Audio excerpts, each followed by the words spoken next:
बिस्मिल्लाहिर्रहमानिर्रहीम। अस्सलाम वालेकुम स्टूडेंट्स। आज की वीडियो में हम चैप्टर नंबर 14 के मल्टीपल चॉइस क्वेश्चंस को सॉल्व करेंगे। तो फर्स्ट क्वेश्चन के स्टेटमेंट के ऊपर चलते हैं। स्टेटमेंट है for inducing EMF in a coil the basic requirement is that, यानी कि अगर आपने कॉइल के अंदर ईएमएफ प्रोड्यूस करना है, जनरेट करना है, तो उसकी बेसिक रिक्वायरमेंट क्या है। चार ऑप्शन आपको गिवन किए गए हैं। Flux should link the coil, change in flux should link the coil should form a close loop, या फिर both B and C are true. तो देखिए बेटा, यहां हम सिर्फ बेसिक रिक्वायरमेंट की बात कर रहे हैं। तो अगर हम Faraday law of electromagnetic induction की स्टेटमेंट को देखें तो हमारे पास जो इंड्यूस ईएमएफ है ये दो फैक्टर्स पर डिपेंड करता है, that is number of turns and the rate of change of magnetic flux. So देखिए, हमारे पास यहाँ पर सिर्फ एक ही ऑप्शन जो है वो रिक्वायरमेंट, बेसिक रिक्वायरमेंट के अकॉर्डिंग जो है वो सेट हो रहा है, that is change in flux should link the coil. So option B हमारे पास यहाँ पर जो करेक्ट ऑप्शन होगा। सो नेक्स्ट एमसीक्यू के स्टेटमेंट के ऊपर चलते हैं। When a single turn coil rotates in a uniform magnetic field, यानी कि आपके पास एक सिंगल टर्न जो है वो रोटेट कर रहा है मैग्नेटिक फील्ड में eight uniform speed, the induced EMF will be, तो इंड्यूस्ड ईएमएफ क्या होगा, ऑल्टरनेटिंग, स्टेडी, पल्सेटिंग, जीरो। तो देखिए, हमारे पास ऑलरेडी ये बात पता है कि हमारे पास जब भी कॉइल रोटेट करता है यूनिफॉर्म मैग्नेटिक फील्ड के अंदर तो उसकी डायरेक्शन चेंज होती रहती है। दैट्स वाई हमारे पास ऑल्टरनेटिंग जो है यहाँ पर ईएमएफ जनरेट होगा। सो हम यहाँ पर यही कह रहे हैं कि when a coil rotates in external magnetic field and EMF induced in a coil, the induced current is alternating due to the changing direction of the coil. So option A हमारे पास जो है वो करेक्ट ऑप्शन होगा। Next MCQ की statement है principle of dynamically induced EMF is used in a. देखिए, dynamically induced EMF का मतलब ये है कि आपका कॉइल मैग्नेटिक फील्ड के अंदर रोटेट करेगा और मैग्नेटिक फील्ड आपकी जो है स्टैटिक रहेगी, अपनी जगह पे रुकी रहेगी, राइट। सो चोक, ट्रांसफार्मर, जनरेटर, थर्मोकपल। देखिए, हमारे पास जनरेटर हमारे, क्योंकि हमें पता है कि हमारे पास जनरेटर के अंदर जो है कॉइल मैग्नेटिक फील्ड के अंदर रोटेट करता है। So that's why option C हमारे पास जो करेक्ट ऑप्शन होगा। देखिए, हम यहाँ पर कह रहे हैं कि when a coil rotates in external magnetic field then EMF induced in a coil is said to be dynamically induced EMF. Principle of dynamically induced EMF is used in AC generators. So option C हमारे पास जो है generators correct option होगा। Fourth MCQ हमारे पास, in Fleming left hand rule thumb always represents the direction of current flow, induced EMF, magnetic flux, magnetic field और mechanical force। तो देखिए, अगर आप जो है वो यहाँ पर फ्लेमिंग लेफ्ट हैंड रूल को देख रहे हैं तो फ्लेमिंग लेफ्ट हैंड रूल में जो हमारे पास फोर फिंगर है that is representing the direction of magnetic field, middle finger representing the direction of the current and thumb representing the direction of force. So option D हमारे पास mechanical force है वह correct option होगा। सो हम यहाँ पर ये कह रहे हैं कि Fleming left hand rule for four finger representing the direction of magnetic field, middle finger representing the direction of the current and the thumb representing the direction of magnetic force. So option D हमारे पास जो correct option है। Then उसके बाद हमारे पास question है the field at any point on the axis of a current, यानी कि current carrying coil will be, यानी कि जो मैग्नेटिक फील्ड है उसकी करंट कैरिंग कॉइल के साथ क्या जो है वो डायरेक्शन होती है, वो क्या परपेंडिकुलर टू द एक्सेस होती है, पैरेलल टू द एक्सेस होती है, at angle of 45 degree with axis होती है, या फिर जीरो होती है।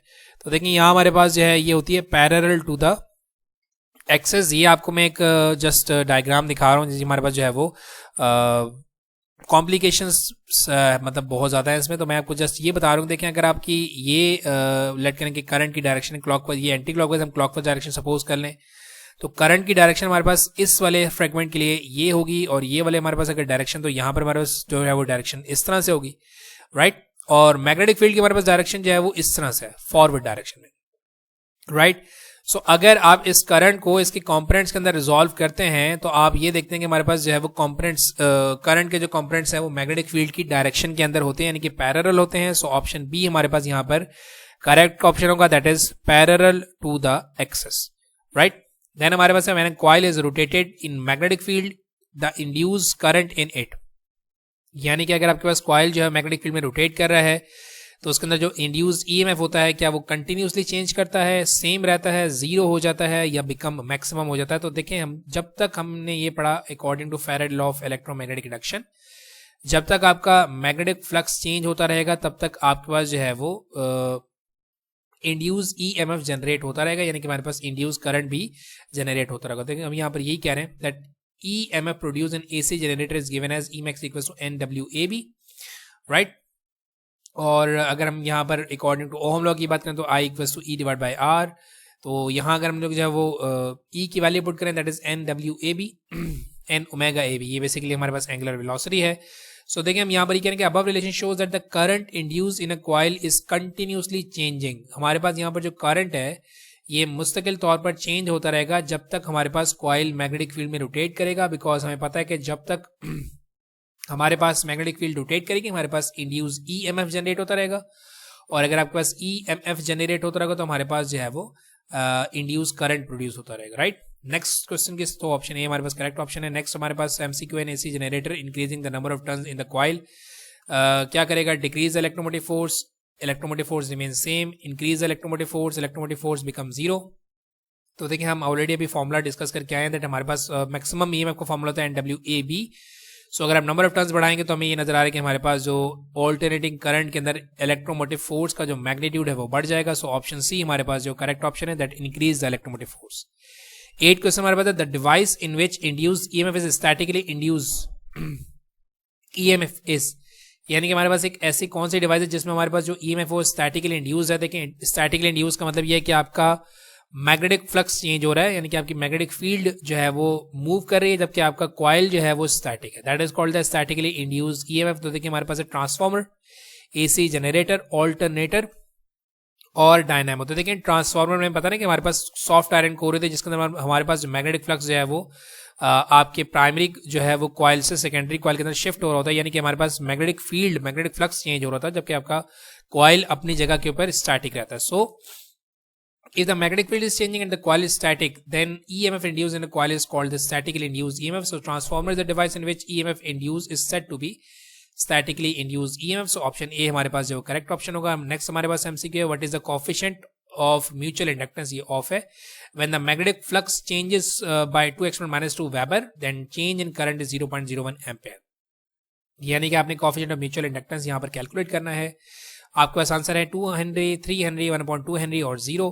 देखिए म्यूचुअल इंडक्टेंस हमारे पास फॉर्मूला मैंने बनाया था M = N psi divided by I। देखिए नंबर ऑफ टर्न्स हमारे पास यहाँ पर 1 है और यहाँ में मैग्नेटिक फ्लक्स का चेंज गिवन किया गया है 2 exponent -2 वेबर, और हमारे पास जो करंट है वो 0.01 का है। तो हमारे पास जो कोएफिशिएंट ऑफ म्यूचुअल इंडक्टेंस यानी कि म्यूचुअल इंडक्टेंस हमारे पास आ जाएगी 2 हेनरी की। सो ऑप्शन ए हमारे पास जो करेक्ट ऑप्शन होगा। नेक्स्ट MCQ हमारे पास है the induced EMF in the coil is proportional to the magnetic flux through the coil, rate of change of magnetic flux through the coil, area of the coil, product of magnetic flux and area of the coil।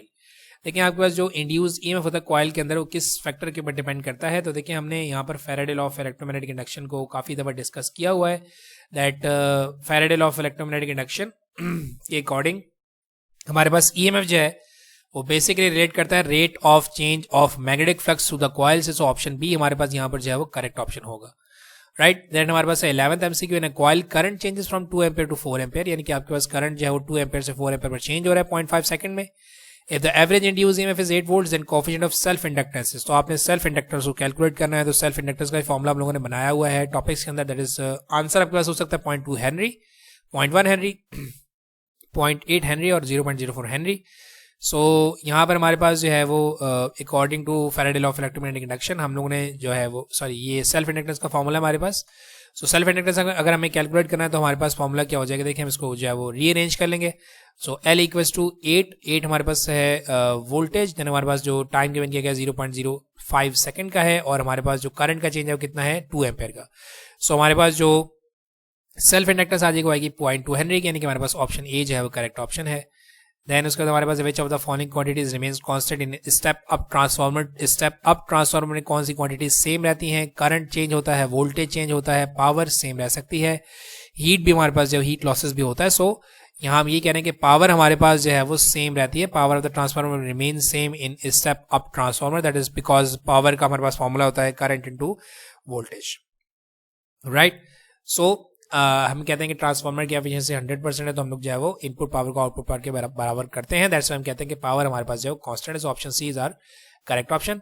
Then हमारे पास 13 step up transformer है the transformation ratio of 3:2, यानी कि आपके पास step up transformer है तो उसकी जो ट्रांसफॉर्मेशन रेशियो है 3:2 है। What is the voltage in secondary if voltage in primary is 30 volt. तो देखिए रेशियो स्टेप अप है तो हमारे पास number of turns in secondary ज्यादा होने चाहिए, number of turns in primary कम होने चाहिए क्योंकि स्टेप अप ट्रांसफार्मर है। सो ये 3 हमारे पास है number of turns in secondary and 2 हमारे पास होगा number of turns in primary, और वो कह रहे हैं कि वोल्टेज इन प्राइमरी हमारे पास 30 वोल्ट्स का। तो आंसर 45 वोल्ट्स है, 15 वोल्ट्स है, 30 है या 300 है, इसको हम लोग कैलकुलेट करते हैं। देखिए हम जो है वो ईएमएफ की रेशियो लेते हैं नंबर ऑफ टर्न्स की रेशियोज के साथ, तो हमें जो है वो EMF इन सेकेंडरी कैलकुलेट करना है।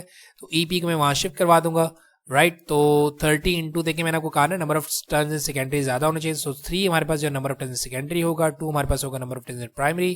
30 को 3 से मल्टीप्लाई कर देंगे 90 को डिवाइड करेंगे 2 से, तो 45 वोल्ट्स का हमारे पास जो है वो सेकेंडरी EMF आ जाएगा, right. So option A is are correct option. Last हमारे पास MCQ number 14, eddy current is produced when a metal is kept in varying magnetic field, a metal is kept in a steady magnetic field, circular coil is placed in a steady magnetic field, current is passed through the circular coil। तो देखिए ये आपकी book की ही diagram है और उसको हम लोगों ने डिस्कस भी किया था कि जब भी हमारे पास एक मेटल पीस जो है वो चेंजिंग मैग्नेटिक फील्ड यानी कि ये रोटेट कर रहा है, तो हमारे पास चेंजिंग मैग्नेटिक फील्ड जनरेट हो रही है, तो हमारे पास जो है वो EMF जनरेट होगा, जो कि आपकी मैग्नेटिक फील्ड की डायरेक्शन के ऑपोजिट होगा अकॉर्डिंग टू लेंज लॉ। सो हम यही कह रहे हैं कि Aedes current is produced when a metal is kept in varying magnetic field. So A option हमारे पास जो है metal is kept varying magnetic field, यही हमारे पास जो करेक्ट ऑप्शन होगा। सो ये हमारे पास थे MCQs of chapter number 14 electromagnetic induction. इंशाल्लाह नेक्स्ट वीडियो के अंदर हम लोग जो है कॉन्सेप्चुअल क्वेश्चन सॉल्व करेंगे। अगर कोई क्वेश्चन है तो क्वेश्चन आप कर सकते हैं, इंशाल्लाह मैं उसका आंसर करने की कोशिश करूंगा। अपनी दुआ में याद रखिएगा। Thank you very much and Allah Hafiz.